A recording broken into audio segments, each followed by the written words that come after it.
Hello and welcome to Life Skills. Today I want to talk about restoring old tools. Now there are many reasons why you might want to restore old tools.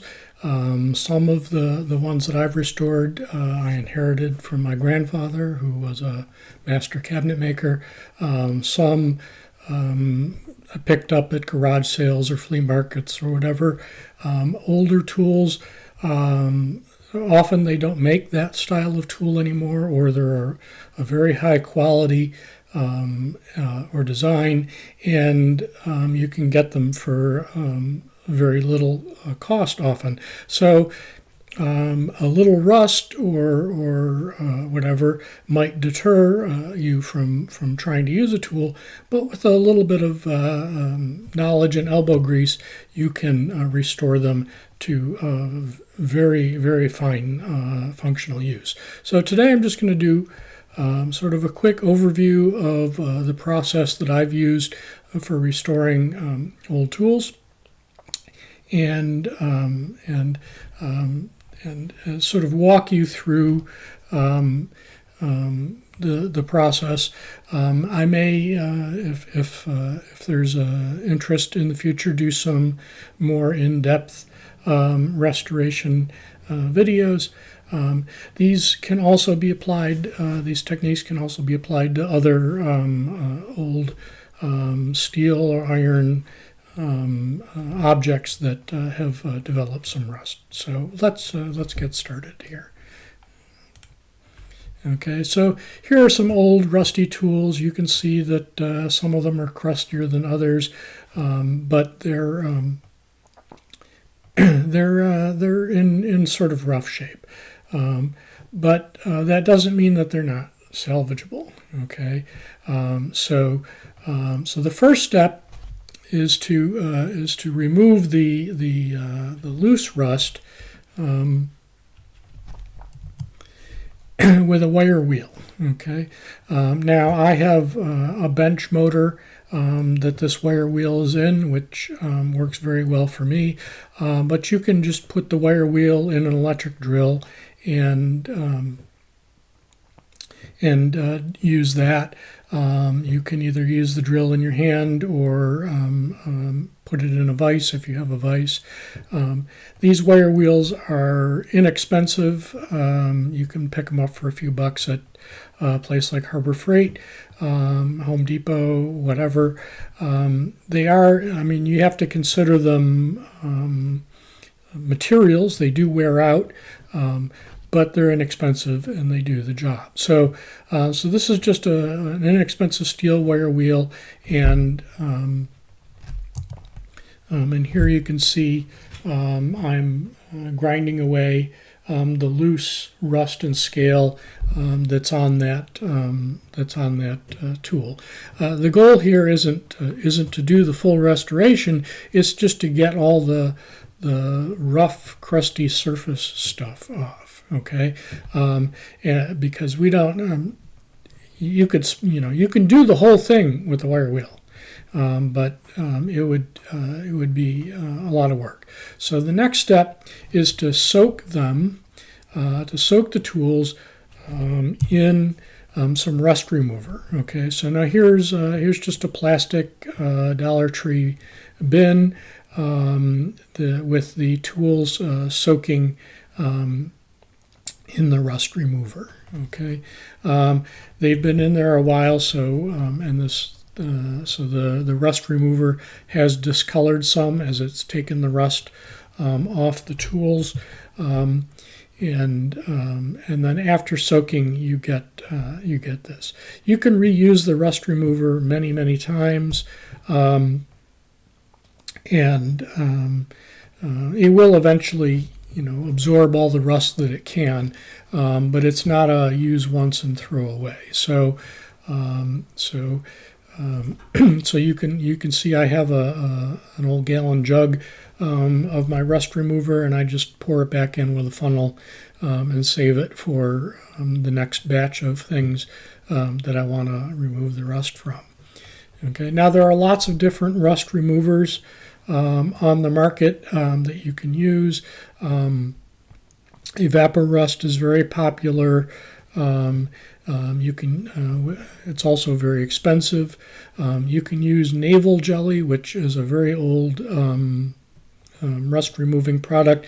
It's kind of caustic, so you have to be careful with it. But it works very well, especially on larger things that you can't immerse because it's a jelly and it'll stick to it. Some people use white vinegar, which is just dilute acetic acid, and that works reasonably well. I use something unusual that most people don't think of as rust remover, but I use this stuff which you can get at Dollar Tree. They're not a sponsor, but they do carry this particular product which has the acid in it to remove the rust, as well as detergent to make the solution wetter, and it's inexpensive. It's $1 a pint, so it's much less expensive than many other solutions, and it works really, really well. I've also used this to remove rust stains from my aluminum siding. You basically squirt it on, and within seconds the rust stains are gone. It's very effective at that sort of thing. So that's what I use. After you've done soaking them, and that can be overnight. Okay, it could be 24 hours. It depends on how much rust there is, and how much you removed with the wire wheel. But once you can look at them, you can see that all the rust color is gone. And once that happens, you want to get them out and rinse them to get all the acid off, and then dry them so that they don't immediately start rusting again. Okay, so once you take them out of the solution, you do want to rinse them, dry them, and proceed on with the following steps. Okay, and the next step is to go back to the wire wheel, because once they're dry, you can see there's still some crustiness on them. It's not rust, but it's the residue from the rust removal chemical process.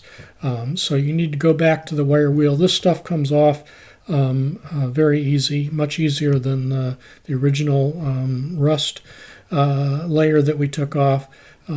So you take these back to the wire wheel and just clean them up pretty quickly. And then once I do that, I spray them down very thoroughly with WD-40. Okay. Also not a sponsor. Okay. There are no sponsors on this channel. And WD-40, you basically just soak them with WD-40 and let it sit there for a while, and then wipe them off. And this is what they look like after they soaked and been wiped off. Okay. Now WD-40, while it has some oil in it, okay, is not a lubricant. WD stands for water displacement, and so what the WD-40 will do is clean them really well and displace any water that's adhering to the surface in microscopic amounts, and put a very, very, very thin coating of oil on it to retard any future rusting. Okay, it's not a permanent coating. Okay, you do need to do this every once in a while. These tools, they're steel. They will rust again if they're in a humid environment. So you do need to take care of them once you clean them up. But once you do clean them up, they're as good as new. Okay, and so in this photo here, you can see I have lots of bits for antique braces that my grandfather left me. Okay, and to buy these new would be just outrageously expensive because people don't use them anymore. So they're a specialty tool, but they are quite useful, and for boring through large pieces of wood by hand. So there's a chisel there and a couple of mortising bits. But anyway, you get the idea that you can clean up and restore tools that you might have thought were ready for the garbage. And these antique tools deserve to have a new life. Okay, they deserve to be used and taken care of. Thank you, and I look forward to seeing you again in my next video.